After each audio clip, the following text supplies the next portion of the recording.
नमस्कार दोस्तों। आज हम जाएँगे मोबिक्विक के बारे में। मोबिक्विक शेयर के बारे में हम पूरा डिटेल एनालिसिस देखेंगे, साथ ही साथ फंडामेंटल्स देखेंगे और लेटेस्ट न्यूज़ को भी कवर करेंगे, ठीक है? तो इसी छोटे-से वीडियो के अंदर मोबिक्विक के बारे में सारी चीज़ जानने की कोशिश करेंगे और साथ ही साथ मोबिक्विक को रखना है, सेल करना है, होल्ड करना है, सारी चीज़ें हम देखेंगे, ठीक है इसके अंदर। तो वीडियो को छोटा रहेगा, ठीक है? पूरा देखना और वीडियो अच्छा लगा लाइक करना, चैनल पर नए हो तो सब्सक्राइब करना। शुरू करते हैं वीडियो को। तो पहले तो मोबिक्विक का जो प्राइस चल रहा है वो 552 का चल रहा है, ठीक है आज के दिन। और मोबिक्विक लिस्ट हुआ था 440 पे, ठीक है। 440 में मतलब कि ऑलमोस्ट 50% 57% का लिस्टिंग गेन देखने मिला था, ठीक है। और करंट प्राइस चल रहा है उनका 550 के ऊपर, ठीक है, जो कि ऑलमोस्ट 26% से ऊपर है। तो इसका मतलब क्या होता है कि लिस्टिंग गेन के बाद भी हमें मोबिक्विक के अंदर अच्छा खासा ग्रोथ देखने मिला है। ऑलमोस्ट अभी तक ओवरऑल 88% के ऊपर चल चुका है, ठीक है मोबिक्विक। और अभी हाल ही में जो वॉल्यूम चल रहा है वो कुछ 56 लैक्स 70,000 का है, ठीक है। और मतलब बहुत बड़े नंबर के साथ मोबिक्विक के अंदर ट्रेड हो रहा है, ठीक है। अब बात करते हैं लेटेस्ट न्यूज़ की, ठीक है। तो KKR invest in rebel foods, ठीक है।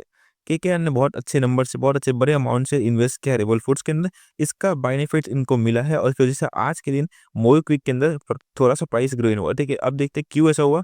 फिर तो बोलते केकेआर एक प्राइवेट इक्विटी प्रीमियम मतलब प्राइवेट इक्विटी कंपनी है जो कि इन्वेस्ट कर रही है रेबल फूड्स के अंदर। कितना इन्वेस्ट किया है इन्होंने? $800 मिलियन के करीब-करीब, ठीक है। रेबल फूड्स क्या है? रेबल फूड एक क्लाउड किचन कंपनी है, ठीक है। मतलब कि फूड इकोसिस्टम कंपनी है, ठीक है। अब इसके ना इन्वेस्टमेंट से मोबिक्विक को क्या फ़ायदा वो देखते हैं, ठीक है। Positive sentiment in the food tech sector, ठीक है। इस इन्वेस्टमेंट की वजह से फूड टेक सेक्टर के अंदर एक पॉजिटिव सेंटीमेंट बन रहा है, ठीक है। अब मोबिक्विक क्या है? मोबिक्विक एक डिजिटल पेमेंट सॉल्यूशन है, ठीक है। डिजिटल पेमेंट सॉल्यूशन है। इसकी वजह से कुल benefit from the increased activity in the food tech ecosystem, ठीक है। तो फूड टेक इकोसिस्टम के अंदर अगर इंक्रीजमेंट देखने मिलता है, ठीक है, ग्रोथ देखने मिलता है, तो हमें मोबिक्विक को भी इनडायरेक्टली डायरेक्टली बेनिफिट होता नज़र आएगा, ठीक है। इस वजह से आज के दिन हमें अच्छा खासा ग्रोथ देखने मिला है मोबिक्विक के अंदर। कोई भी ट्रांज़ैक्शन से लेके या फिर इकोसिस्टम से लेके कोई भी चीज़ के अंदर एक्टिविटी या ग्रोथ होता है, तो हमें डायरेक्टली इनडायरेक्टली मोबिक्विक को भी फ़ायदा होता नज़र आएगा। तो मोबिक्विक के जो इनकम सोर्सेज़ है वो कुछ है ट्रांज़ैक्शन प्रोसेसिंग फीस और मर्चेंट डिस्काउंट, ठीक है। ये दोनों तरीके से इनकम करता है मोबिक्विक, ठीक है। देखते हैं एक्सपर्ट्स क्या कहते हैं। देखो पहले तो मोबिक्विक के लिए स्ट्रॉन्ग मार्केट इंटरेस्ट, ठीक है। काफ़ी ज़्यादा इंटरेस्ट इन्वेस्टर के अंदर दिख रहा है मोबिक्विक को लेके, ठीक है। काफ़ी ज़्यादा अच्छे से वॉल्यूम बढ़ रहा है इसके अंदर और ट्रेड भी हो रहा है, ठीक है। अच्छा खासा इन्वेस्टर्स के अंदर आ रहे हैं, ठीक है। पोटेंशियल फॉर ग्रोथ, ठीक है। इसके अंदर पोटेंशियल फॉर ग्रोथ भी है, ठीक है। फ्यूचर ग्रोथ भी है इसका और साथ ही साथ बहुत ज़्यादा एक्सपेंशन भी अपने अंदर लेके आ रही है, ठीक है। कॉम्पिटिटिव एडवांटेज, ठीक है। अभी देखो बड़ी-बड़ी कंपनी के साथ इनका पार्टनरशिप भी हो चुका है। साथ ही साथ अपने आप को वो अब रिकॉग्नाइज़ भी कर रहे हैं वर्ल्ड वाइड, ठीक है। तो एक ब्रांड के रूप से जाना जाता है अब। और दूसरी चीज़ कि मेन इसके अंदर जो कॉम्पिटिटर्स है, जैसे कि फ़ोनपे, गूगल पे और पेटीएम, इनका जो मार्केट शेयर है 48% से फ़ोनपे रखता है, गूगल पे 37% से रखता है और पेटीएम 7% से रखता है। तो इन सब के सामने मोबिक्विक का शेयर जो है मार्केट से बहुत कम है, ठीक है? तो इन सब के बाद अगर मोबिक्विक का जब इन मार्केट से बढ़ता है, फ्यूचर ग्रोथ होता है, तो इनके कॉम्पिटिटर के सामने भी वो आ सकता है और इनके शेयर्स भी वो ले सकता है, ठीक है? तो ये हो सकता है फ्यूचर ग्रोथ की बात करें तो, ठीक है। अब देखते हैं कंपनी का जो फाइनेंशियल हेल्थ है और फंडामेंटल्स है वो देखते हैं कैसे चल रहा है, ठीक है।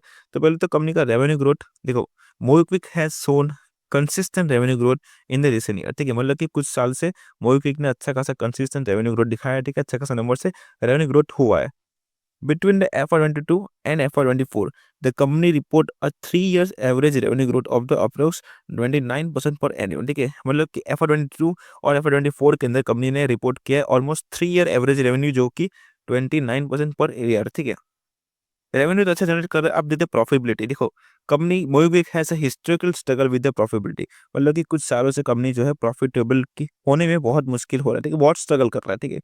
However, the company turned profitable in the FY24 before the reporting the losses in again in Q1 FY25। मतलब कि देखो कंपनी ने फिर भी प्रॉफिटेबल हुआ था, मतलब कि प्रॉफिट आया था कंपनी को FY24 के अंदर, लेकिन उसके बाद हाल ही में FY25 Q1 के अंदर लॉस दिखाया, ठीक है। फिर से लॉस में आ गई company. Matrix like return on equity, मतलब कि रिटर्न ऑन इक्विटी और साथ ही साथ रिटर्न ऑन कैपिटल, ये दोनों के दोनों बहुत ही अच्छे इंप्रूव हुए तो नजर आए हैं, ठीक है। सिग्निफिकेंट इंप्रूवमेंट देखने मिला है, लेकिन उसके बावजूद भी वो रिमेन स्टेबल नहीं रहे, वो वॉलेटाइल रहे, ठीक है। मतलब कि ऊपर नीचे होता नजर आया है। अच्छा होता है, बुरा होता है, लेकिन कंसिस्टेंट ग्रोथ दिखने नहीं मिल रही इसके अंदर, ठीक है। अब बात करते हैं मोबिक्विक वैल्यूएशन के बारे में, ठीक है। वैल्यूएशन जो अभी करंटली कंसीडर किया जाता है हाई, ठीक है, related to its peer and historical performance, ठीक है। हिस्टोरिकल परफॉर्मेंस और उसके कंपेटिटर्स को देखेंगे ना, तो हमें मोबिक्विक की जो वैल्यूएशन दिख रही है वो हाई नजर आ रही है, ठीक है। At the upper end of the IPO price, it's considered the value of PE ratio has 155, ठीक है। उनके आईपीओ का प्राइस के हिसाब से देखा जाए तो उनके जो पी रेशियो होता है वो होता है 155 का, ठीक है। और पीबी रेशियो जो होता है वो अराउंड 3 टाइम ज़्यादा होता है, ठीक है। This valuation suggest the high investor expectation for the future growth and profitability, ठीक है। मेन चीज़ तो देखो कंपनी का अभी प्रॉफिटेबिलिटी नहीं हुआ है, ठीक है, प्रॉफिट नहीं बना है अभी तक, तो कंपनी को फ्यूचर ग्रोथ के लिए प्रॉफिट बनना बहुत ज़रूरी होगा। कंपनी का शेयर होल्डिंग पैटर्न देखा जाए तो देखो प्रोमोटर्स ऑलमोस्ट 25% से एफ एफआईआई 9.0% मतलब 9% का एफआईआई इसके अंदर है। डीआई ऑलमोस्ट 14.3 के और पब्लिक 51% से भरा हुआ है, ठीक है। तो मेन चीज़ इसके अंदर एफआईआई डीआई से ज़्यादा तो रिटेलर्स है, ठीक है, प्रोमोटर से भी ज़्यादा रिटेलर्स है। तो रिटेलर्स बहुत ज़्यादा है, लेकिन एक चीज़ है, शेयर अभी भी इतना अच्छा ग्रोथ वाला नहीं दिखा रहा है, इतना ग्रोथ पोटेंशियल नहीं दिख रहा है, ठीक है। अगर जब तक कंपनी प्रॉफिटेबल नहीं आती, ठीक है, अच्छा खासा प्रॉफिट नहीं गेन करती, कंपनी को बहुत मुश्किल रहता है फ्यूचर के लिए। तो मोबीक्विक के अंदर अच्छा खासा लिस्टिंग के बाद, अच्छा खासा गेन होने के बाद, अब मुझे लगता है कि यहाँ पर एक रेजिस्टेंस आएगा, यहाँ पर एक सेलिंग भी आ सकती है, ठीक है, मोबीक्विक के अंदर। तो 88% के ऑलमोस्ट गेन के बाद अब हम देख सकते हैं थोड़ा-सा डाउनसाइड मोबीक्विक के अंदर, ठीक है। क्योंकि देखो प्रॉफिटेबिलिटी अभी तक बनी नहीं है, ठीक है, इन्वेस्टर्स को अच्छा प्राइस मिल रहा है यहाँ पे 88% का गेट, तो यहाँ पर एक सेलिंग आ सकती है, ठीक है। क्योंकि फाइनेंशियली देखा जाए तो इतना अच्छा नहीं है, ठीक है, जैसे कि अब बढ़ता जाएगा प्राइस, ठीक है, और कॉम्पिटिशन भी हाई है इनका। तो ये था वीडियो जिसमें तो मोबीक्विक के बारे में, मोबीक्विक शेयर के डिटेल एनालिसिस देखिए, फंडामेंटली और लेटेस्ट न्यूज़ को भी कवर करिए, ठीक है।